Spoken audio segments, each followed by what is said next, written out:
All right, Shalom. This is Howard 1 by Yasha Allah of the Lions Den Camp. I want to say Kal Halayim La Yahweh by Hashem Yahushai by Hashem Harakah Kodash Ma'amah. All right, double honor to the elder apostles of GMS and their elders. Shalom to you, Akim, Nagwathim, and children that believe in sincerity and truth around the four corners of the earth. This is going to be a quick lesson dealing with Daniel chapter 12 from 11 all the way to 13, all right?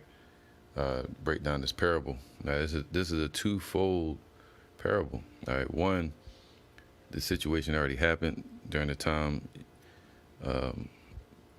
around 70 A.D., and ultimately, it's a reflection of what's going to happen in these last days. All right, us being in captivity and coming out of that captivity. So let's get into it real quick while it's on my spirit.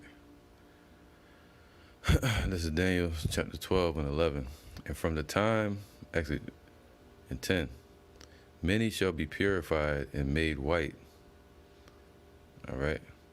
But the wicked shall do wickedly, and none of the wicked shall understand, but the wise shall understand. All right. So the wicked, 2/3 of our people cannot understand this doctrine.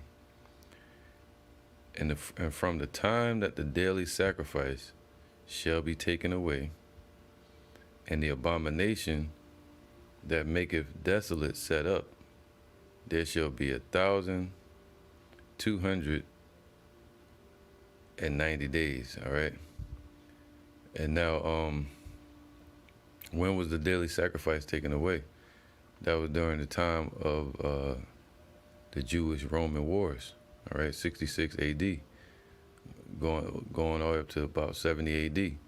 So this was the precursors to 70 A.D. right here. All right. Let me get this. All right, I don't want to read this. Of course, we already know the dates from 66 to 73 A.D. This was what was called the first Jewish-Roman wars. I think the last one was called the Battle of Carcoba or something like that. All right. It was called the third Jewish war, the Battle of Kakba. All right, revolt. So so let's get into it real quick. All right, but before I do that, I'm gonna get the precept one more time. All right, Daniel 12 and 11. And from the time that the daily sacrifice, all right, was sacrificed daily in the temple, shall be taken away, and the abomination that maketh desolate set up, there shall be 1,290 days. Now this 1,290 days ultimately adds up to 3.5, 3.5 years. All right, and parabolically it would be 350 for this current time we're in today. But back then, it represented what it said, but it would be in years, 3.5 years. All right. So let's deal with this first half, because then you had the second part that happened. It says, blessed is he that waiteth and cometh to the 1,305 and 30 years, 30 days, I mean. All right, so that would be about 3.6. So let's get to it, man. All right, you see it right here. 1,290 days. Okay, that's the first half. It'll be 3.5.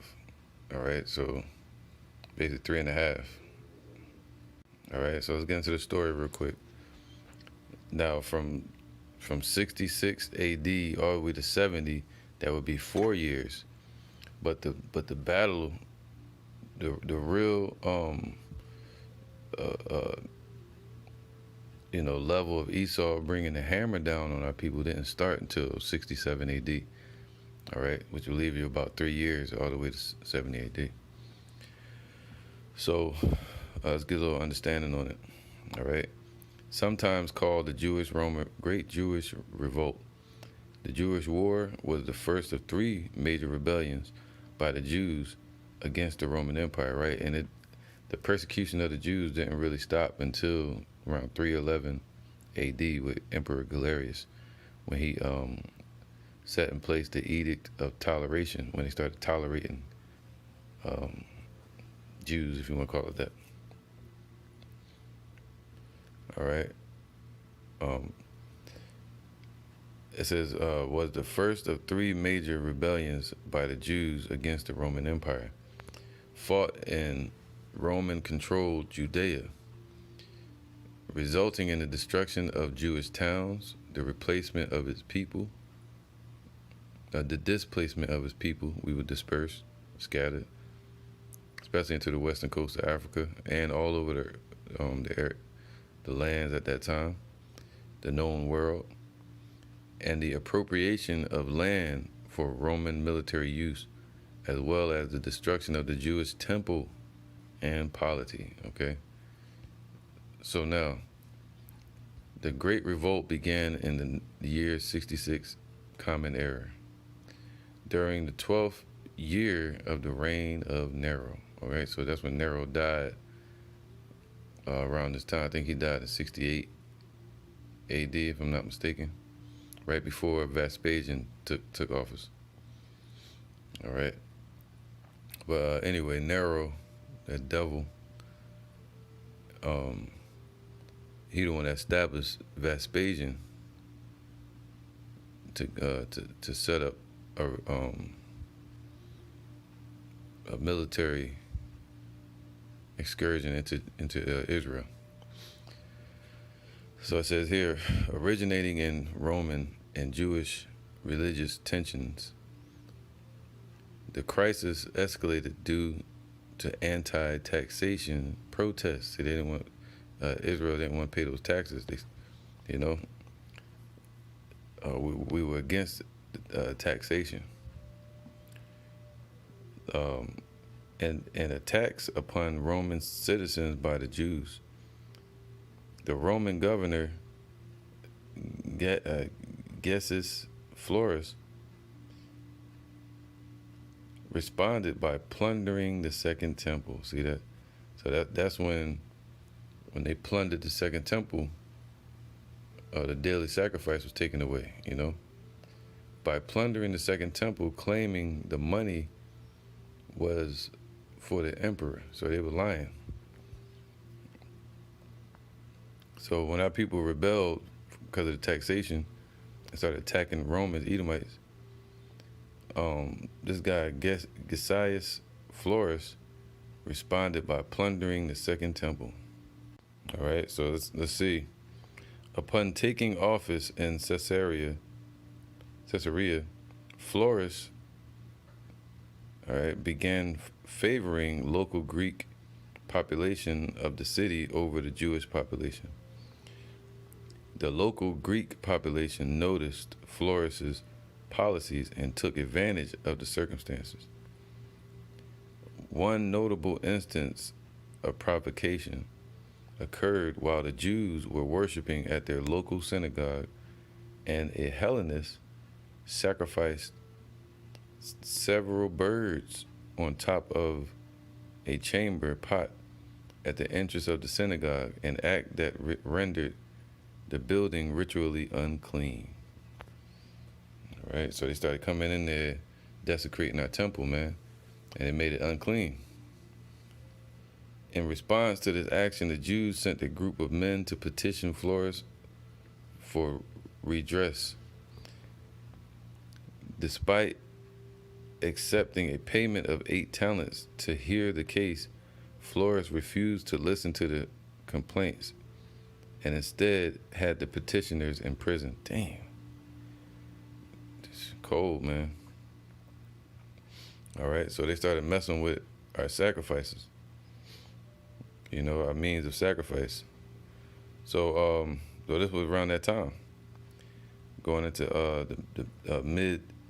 the mid area of 66 AD. All right, so it says the Roman governor Gessius Florus responded by plundering the Second Temple, claiming the money was for the emperor, which was a lie. All right. And the next day, launching a raid on the city. Wow. Arrested numerous senior Jewish figures, man. So they would, by around that time, we couldn't go just sacrifice like we would like to. This prompted a wider and larger scale rebellion, and Roman military garrison of Judea was quickly overrun by the rebels, by Israelites. While the pro-Roman king Herod Agrippa II, right, he ran, together with the Roman officials, fled Jerusalem. So they ran away from Jerusalem. Resist the devil and he'll flee. As it became clear the rebellion was getting out of control, Cestius Gallus, the legate of Syria, brought in the Syrian army based on the Legion 12 Fulminata and reinforced by auxiliary troops to restore order and quelch the revolt. Despite initial advances and the conquest of Jaffa, the Syrian legion was ambushed and defeated by the Jewish rebels at the Battle of Beth Horon, with 6,000 Romans massacred and the legion's Aquila lost. That's why you have 3.5. That's that half right here going into the half of the year. So now check this out. During 66 AD, the Judean Provisional Government was formed, all right? The Judean Provisional Government was formed in Jerusalem. And so provisional government, we'll see what that is. Just like now they're giving out provisions. That's how you know something's in a collapsed state. The Judean Provisional Government was a short-lived de facto governing entity of Judea, which was established in the year 66 CE, Common Era, by Judean rebel forces of the Pharisee and the Sadducee parties, and aimed to govern the Judean state. The government functioned until the Zealot temple siege in the year 68 CE, when most of its leaders were massacred in the inter-rebel struggle. Sheesh. All right, so that's what the Judean Provisional Government represented, which was started around the mid-66 Common Era time. Was formed in Jerusalem, including former high priest Ananias bun Ananias, Joseph bun Gurion, and Joshua bun Gamla, elected as leaders. These are all Jakes. All right, I'm gonna skip all these names. No. It says what? Joseph bun Matityahu. Oh my goodness. Yahweh. Basically, Josephus, that was, so he had a Hebrew name, was appointed the rebel commander in Galilee, right? Josephus made it out of this war. All right, let me get to the point. Commander in Galilee, and Eleazar bun Hananiah as the commander in Edom. Later in Jerusalem, an attempt by Menahem bun Yehoiada, leader of the Sicarii, to take control of the city failed. He was executed, and the remaining Sicarii were ejected from the city. All right, so here go the point. The experienced and unassuming General Vespasian was given the task by Nero of crushing the rebellion in Judea province, man. All right.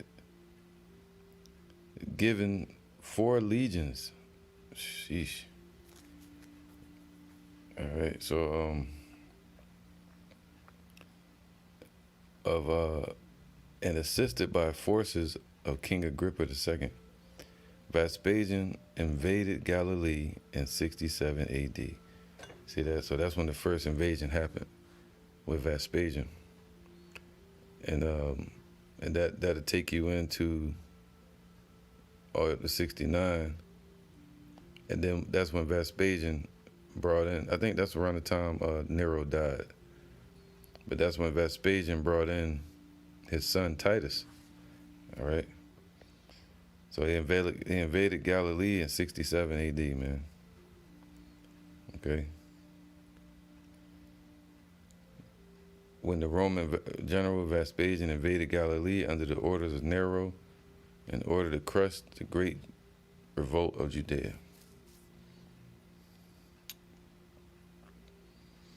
Okay, so, all right, now, so we don't get too far from the scripture. Let's get back into it. Daniel 12 and 11. And from the time that the daily sacrifice, all right, meaning they would go up daily to the temple and sacrifice freely. And now that was stopped around the mid halfway point through 66 AD, all right, CE. And the abomination that Maketh Desolate set up, all right, and that happened after 69 AD with Titus, all right. There shall be 1,290 days, all right. So that would be what? 3.5 years, all the way to 70 AD, all right. About 3.5 years, or you could say 4 years, going in from 66 AD all the way to 70, or it'd be 3.5, because everything really kicked off the halfway point through 66 AD, and then they went in there and attacked, took Galilee in 67. All right. It says, blessed is he that waiteth and cometh to the 1,330 days. That'd be, in our terminology, we'll say 1,335. All right, so this will take you to approximately 4 years, or 3 years further into the future. Okay. So totaling 3.5 and 3.6, it'll be about 7 years. All right, if you want to sum it up. All right, I'm not gonna go through this whole thing because it'll take you back all the way until 586 BC. All right, into the rebuilding of the temple, around 516 with the walls being built. But that's the first temple. But now we're dealing with the fall and the rise of the second temple and the spiritual third temple. All right, this is Daniel 9 to 26, just to get to the point. And after 80 in 2 weeks, all right, 80 weeks, all right, after 80 weeks shall the Messiah be cut off. So this is basically saying after the time of John Hyrcanus, all right, around 115 or so BC, and that would go into the time when after 168 and 164, when the temple was rededicated during the time of the Maccabees. Then you had the Hasmonean dynasty, and then the Hyrcanus and them, and they set something up called the Free State or Independent Israel again. So the Lord kept his promise to us, and we weren't over the Romans or the Greeks, but we were living alongside of them, all right? So So now that opened the way for the Messiah to be born and the Herodian dynasty to come into power. So that was, so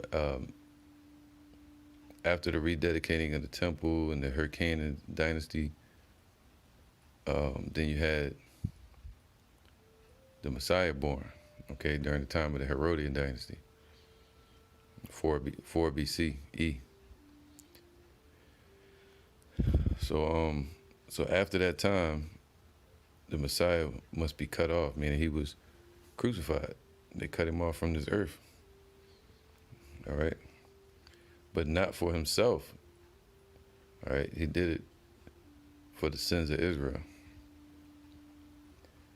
And the people of the prince that shall come shall destroy the city and the sanctuary. So who is that talking about? That let you know that these parabolical or the parabolic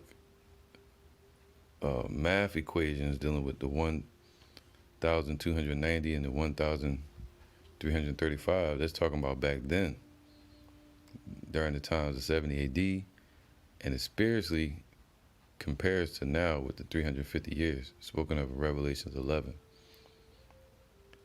All right. So from that time, the Messiah was going to be cut off, meaning he's going to be born and cut off. That goes into Revelations 12. I'm not going to get it, with the dragon chasing after the woman birthing a child, the Messiah. And the people of the prince that shall come shall destroy the city and the sanctuary. See? So the people of Vespasian, the Vespasian dynasty, they destroyed our people and they destroyed the sanctuary, the city. All right, this is John 14 and 30. Hereafter I will not talk much with you, right? Because Yahweh Shai had to leave. He was on the right hand. He's on the right hand of the Father. And he went to the spirit realm, took his physical body into the spirit realm. All right. So hereafter I will not talk much with you. We're going to move it by faith. For the prince of this world cometh and have nothing in me, man. Who's the prince of this world? It'd be Vespasian and ultimately Titus. Okay. Because Vespasian took Galilee all the way up until about 69 AD. And then you had, what's his name? Titus, that was sent in there, man. He was made the emperor, and he was sent in there.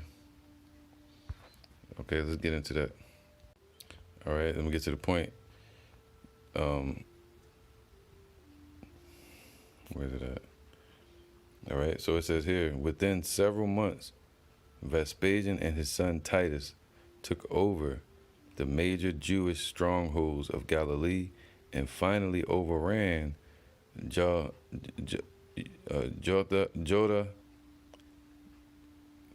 Patha,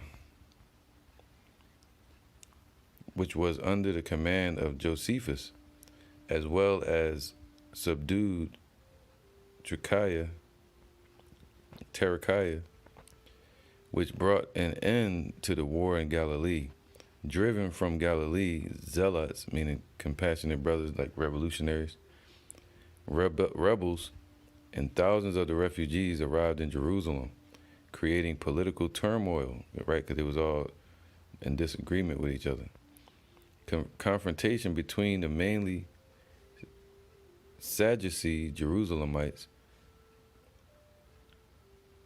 which had a mixture of Greek customs in their beliefs, Jerusalemites, and the mainly Zealot factions of the Northern Revolt under the command of John Giscala. All right, so anyway, erupted in bloody violence, with Idumeans entering the city and fighting by the side of the Zealots. So these were Jakes that were in the land of Idumea. So, yeah, man, once Titus got involved, it said, after a lull in the military operations owing to civil war, and political turmoil in Rome, Vespasian was called to Rome and appointed as emperor in 69. With Vespasian's departure, Titus moved. See, there you go. So so Vespasian was made the emperor in 69 because he took the place of Nero. All right. And Titus moved to besiege the center of rebel resistance in Jerusalem in early 70 AD. All right. So that's when, once his dad Vespasian was made emperor, that made Titus the prince. The first two walls of Jerusalem were breached within 3 weeks, but a stubborn rebel standoff prevented the Roman army from breaking the third and thickest wall, following a brutal 7-month siege, during which zealot infighting resulted in the burning of the entire food supplies of the city. Wow. The Romans finally succeeded in breaching the defenses of the weakened Jewish forces in the summer of 70 AD. Following the fall of Jerusalem in the year 71, Titus departed for Rome. He left the legion to defeat the remaining Jewish strongholds, including Herodium. All right. The Roman campaign ended with the Roman success at the siege of Masada in 73/74. That's why the scriptures keep saying 3.5. I mean, it's gonna bleed into 66 AD, which is like the halfway point, all the way up to 67, to where they took Galilee, where they really kicked off. And yet from there you have 3 years all the way up until 70 AD. And then from there you have from 70 AD and then going into 71, that's when they took Jerusalem, all the way up to 73, going into 74, which would be 3.6, all right? A little more than 3.5 years. So it's right there, man, in the scripture. So you got really from 66 all the way to 74, all right? But if you go from 66 to 73, it matches up with this precept, prophecy right here. All right, Daniel 9:26. And after 62 weeks shall Messiah be cut off. So that's around the time after John Hyrcanus and the Herodian dynasty, and then Yahushua was born. Then he was cut off from this world, but not for himself, right? It was for the children of Israel. And the people of the prince that shall come shall destroy the city and the sanctuary. Who is that? Titus, all right? This is the prince of this world cometh. And from the Vespasian dynasty, that prince was Titus, all right? And he was so praised that his brother Domitian built the Colosseums with the gold that he stole, and they built the ark commemorating Titus, all right, the devil, the prince of this world. And the end thereof shall be with a flood, man. Just like today, they're rushing in as a flood, all right? The spiritual right here. And unto the end of the war, desolations are determined. So all the way up until 74 AD. And then that's when things started calming down again, all right? And those that listened to the Lord, a lot of them made it out. He said, flee into the Judean hills. A lot of them, like Sakari, they ran the opposite way. You know, I forgot what it was called, man. I got to pull it up. It began with an M, I think. It was a place that Herod built. And they ran there in Masada instead of running to the Judean hills like the Lord told them to. All right. So, let's get to the point. 27, and he shall confirm the covenant with many for 1 week. So what's that 1 week? All right, so if you understand, 1 week in our terms would be like 7 days, all right? So in years, it would be like 7 years. So from 66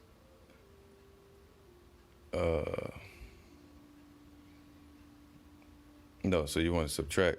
So we go from 73, all right, subtract 66 when the rebellion revolt had started, and it kind of ended from 73 going into 74. That would equal 7, all right? 73 take away 66, 7 years, okay? Even if you wanted to say 74 take away 67, it would still be 7 weeks, okay? I mean, 7. So like 1 week would be 7. So and he shall confirm the covenant with many for 1 week, and that was them trying to put Israel back up under their feet and quelch and cut off the rebellions. That's what it means, confirming their agreement with Israel, taxation for 1 week. All right, so 7 years. It was like a 7-year war. And in the midst of the week, he shall cause the sacrifice and the oblation to cease. So what's that? Right? So in the midst of the week would be the halfway point between 66 AD and 73. It would be around 70 AD. So in the midst of the week, in the midst of those 7 years, that's when where's it at? Here you go, 69, then here you go, boom. Titus moved to besiege the center of rebellion resistance in Jerusalem in early 70 AD. All right, so that's when it really kicked off. Then the halfway point, 70 AD. So this was all prophecy spoken of by Daniel the prophet. All right. So let's keep going. 26, Daniel 9:26, and after 70, verse 27, and he shall confirm the covenant with many for 1 week. All right. And in the midst of the week, talking about the Vespasian, because he was made the emperor, and he sent his son Titus in there to quench the rebellion. And in the midst of the week, he shall cause the sacrifice and the oblation to cease, man. So he cut it off. So it was done. All right. For the overspreading of abominations, he shall make it desolate. So that's how you know it's not talking about an actual object. Like they set the statue of Zeus on there and all that. It's talking about the actual people, Edomites, the mystery of iniquity. All right. That do have already work. They are that abomination that maketh desolate by their imaginations and their overspreading of the abominations that come from them. Enlarging their desires as hell and is as death. All right, so they caused the sacrifice and the oblation to cease under Titus.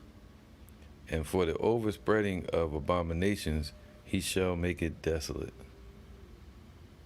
even until the consummation and the determined,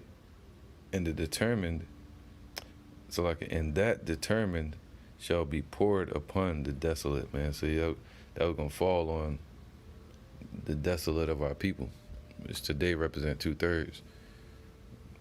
All right. So this is Daniel 12:11. And from the time that the daily sacrifice shall be taken away, and the abomination that maketh desolate set up, there shall be 1,290 days. All right, so that goes into about three and a half years. All right, so from the time the revolt started all up until 70 AD. It says, blessed is he that waiteth and cometh to the 1,305 and 30 days. So that'd be 1335, all right? So that'd be all up until 74 AD. Okay. But go thy way until the end be. And the end really started with Yahushua. And the beginning for Israel. So now, but go thy way until the end be. So Daniel was around during that time of the, Titus and Vespasian, and he's back here today, like Apostle Hart was saying. Either that or he just recently went to the spirit world, but Daniel was set up in these last days to be right here on the earth. But go thy way till the end be, for thou shalt rest, meaning he died or rested, and stand in thy lot at the end of days. So you're going to be standing right back up, meaning resurrected, born as a baby in these times, and taught the truth and growing in the truth, all right? So Daniel will be out here today doing his work, ready to be delivered. So that's what this means, man. It goes into the Jewish-Roman revolt wars with Vespasian and Titus coming in there, desecrating the temple and burning down the temple and taking away the sacrifices. All right, now this is the Lord Yahushua confirming the prophecy about to happen, spoken of in Daniel.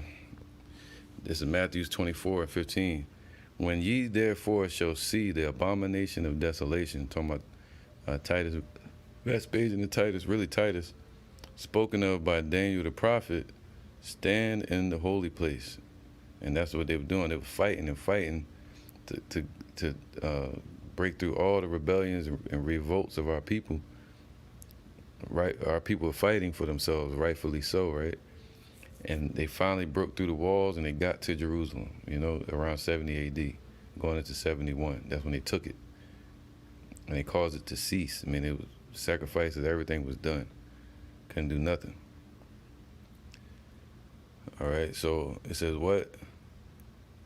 When ye therefore shall see the abomination of desolation, see the prophecy came to pass, spoken of by Daniel the prophet, stand in the holy place, whoso readeth, let him understand.